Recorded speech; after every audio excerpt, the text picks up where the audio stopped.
खुदावंद यीशु मसीह के खूबसूरत और जलाली नाम में तमाम देखने और सुनने वालों को पास्टर नईम इकमर की तरफ से सलाम पहुंचे। मसीह यीशु में मेरे अजीज बहनों, भाइयों, बुजुर्गों, बच्चों, पिछली वीडियो में हमने मसीही खिदमत के तीसरे पहलू पर बात की थी। आज हम रूहुल कुद्स की 9 नेमतों पर बात करेंगे। इससे पेशतर के रूहुल कुद्स की 9 नेमतों पर बात करें। आप अगर हमारे चैनल पर नए हैं और आप बाइबल मुकद्दस और जनरल नॉलेज के दिलचस्प बाबरकत टॉपिक पर मुख्तसर वक़्त अल्फाज में सुनना, सीखना, जानना चाहते हैं तो सबसे पहले हमारे चैनल को सब्सक्राइब कर लें, बेल आइकन को जरूर प्रेस करें ताकि आने वाली वीडियो की अपडेट आपको मिलती रहे। और मेरा ईमान है चैनल को सब्सक्राइब करना आपके लिए बरकत का, खुशी का, इल्म में तरक्की का और सोच में तब्दीली का बायस होगा। आए फिर रूहुल कुद्स की 9 नेमतों पर बात करते हैं और इसके लिए हम अहद जदीद में से पौलुस रसूल का पहला खत कुरिन्थस की कलीसिया के नाम, उसका 12वां बाब आयत नंबर 4 से शुरू करके आयत नंबर 11 तक अपनी रहनुमाई के लिए पढ़ते हैं।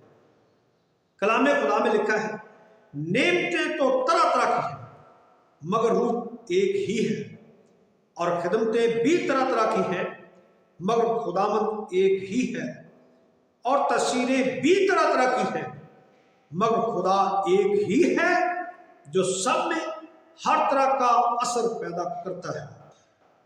लेकिन हर शख्स में रूह का ज़हूर फायदा पहुंचाने के लिए होता है, क्योंकि एक को रूह के वसीला से हिकमत का कलाम अनायत होता है और दूसरे को उसी रूह की मर्जी के मुवाफिक अलमियत का कलाम, किसी को उसी रूह से ईमान और किसी को उसी एक रूह से शिफा देने की तौफीक, किसी को मोजज़ों की कुदरत, किसी को नबूवत, किसी को रूह का इम्तियाज, किसी को तरह तरह की ज़बानें, किसी को ज़बानों का तर्जमा करना। लेकिन ये सब तासीरें वही एक रूह करता है और जिसको जो चाहता है बांटता है। जिंदा कलाम के पढ़े और सुने जाने के वसीला से हम सबको बरकत मिले, आमीन।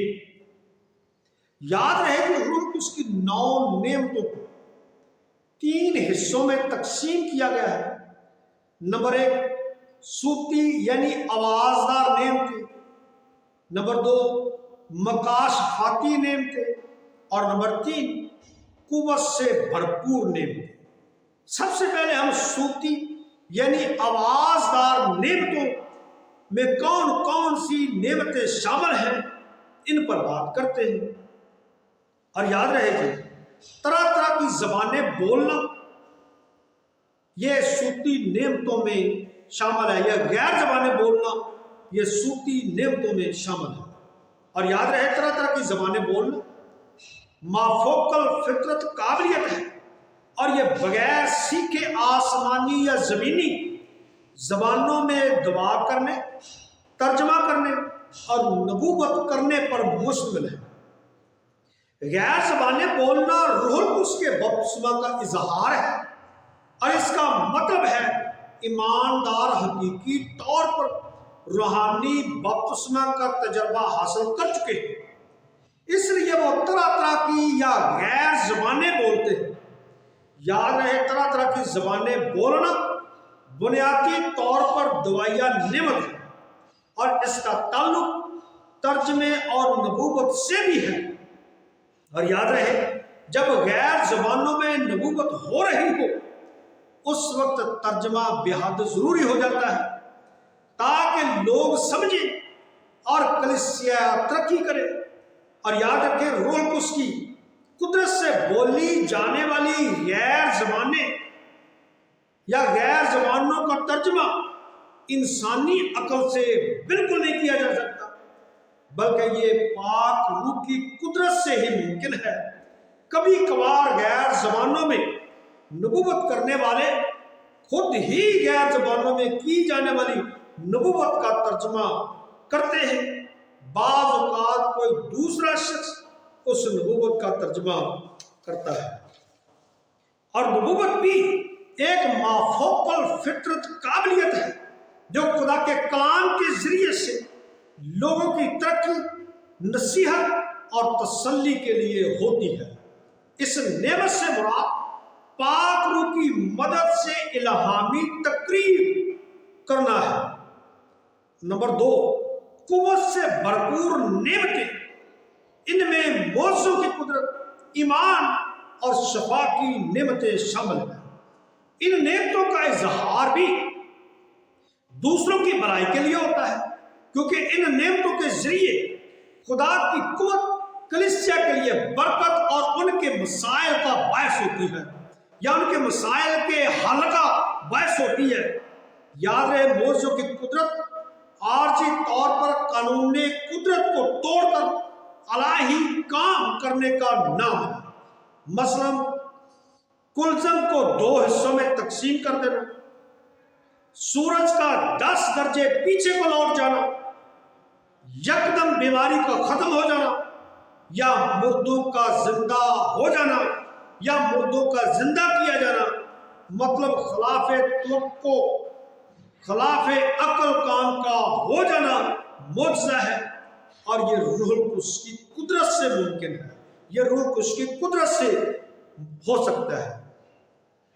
और ईमान की नेमत के नताइज के लिए खुदा पर कामल यकीन रखने की काबिलियत है, और इसकी जरूरत नासाजगार हालात या रूहानी या जिस्मानी जंग में फतह के लिए हुआ करती थी।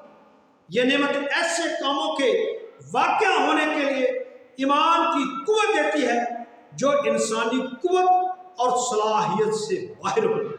और यह नेमत ऐसी जगहों पर वकूअ में आती है जहां अलाही फराहमी या तहफ़्फ़ुज़ की ज़रूरत हो। शिफा की नेमत बीमारों के लिए है, इससे बीमार शफा पाते हैं। और बाज़ बीमारियों का बायस बुरी रूहें होती हैं, बद अरवाह होती है, लेकिन जब शफा की नेमत काम करती है तो लोग बुरी रूहों से छुटकारा पाते हैं, बुरी रूहों से आज़ाद होते हैं और बहाल होते हैं। और नंबर 3, मकाशफाती नेमतें हिकमत के कलाम, अलमियत के कलाम और रूहों के इम्तियाज पर मुश्तमिल हैं। और ये ऐसी नेमतें हैं जिनके जरिए आप लोगों, जगहों, वाक़यात को ज़ाती तौर पर नाम जानते हुए भी दुरुस्त मालूमात फराहम कर सकते हैं। और ये नेमतें खास मकसद के लिए दी गई हैं ताकि मुख्तलिफ बातों को ज़ाहिर किया जाए। याद रहे, अलमियत का कलाम महज गैबीनी की रियाजत या मुर्दों से बातचीत करना या माजी के हालात बताने का इल्म नहीं है, और ना ही ये लोगों की जिंदगियों के बारे में बताने का इल्म है, और ना ही ये जादूगरी से बातचीत करने का इल्म है, बल्कि ये रूहुल कुद्स की कुदरत से लोगों, जगहों या वाक़यात के बारे में दुरुस्त मालूमात फराहम करने की नेमत है ताकि लोग दुरुस्त राह इख्तियार करें। और हिकमत का कलाम जिंदगी में अलाही नताइज हासिल करने का नाम है। ये इंसानी हिकमत से बालातर है।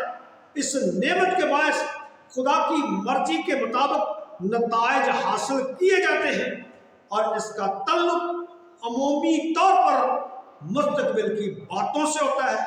और रूहों के इम्तियाज की नेमत के बायस रूहों को जांचा और परखा जाता है कि किस तरह की रूह काम कर रही है, क्योंकि दुनिया में मुख्तलिफ अरबाब काम कर रही है। मसलन इंसानी रूह दुनिया में काम कर रही है, शैतानी रूह दुनिया में काम कर रही है, खुदा की रूह भी दुनिया में काम कर रही है। और मुमकिन है तीनों अरबाब एक ही तरह के काम करें, लेकिन खुदा की रूह के अलावा बाकी अरबाब गुमराही और तबाही की तरफ ले जाती हैं। इसलिए ये तमाम नेमतें कलीसिया की तरक्की के लिए, कलीसिया की बेहतरी के लिए, कलीसिया के फायदे के लिए खुदा ने कलीसिया को दी हैं। अगली वीडियो में हम 7 अमली खिदमती नेमतों पर बात करेंगे। तब तक के लिए आपसे इजाज़त चाहेंगे। खुदा आपको बरकत दे। आमीन।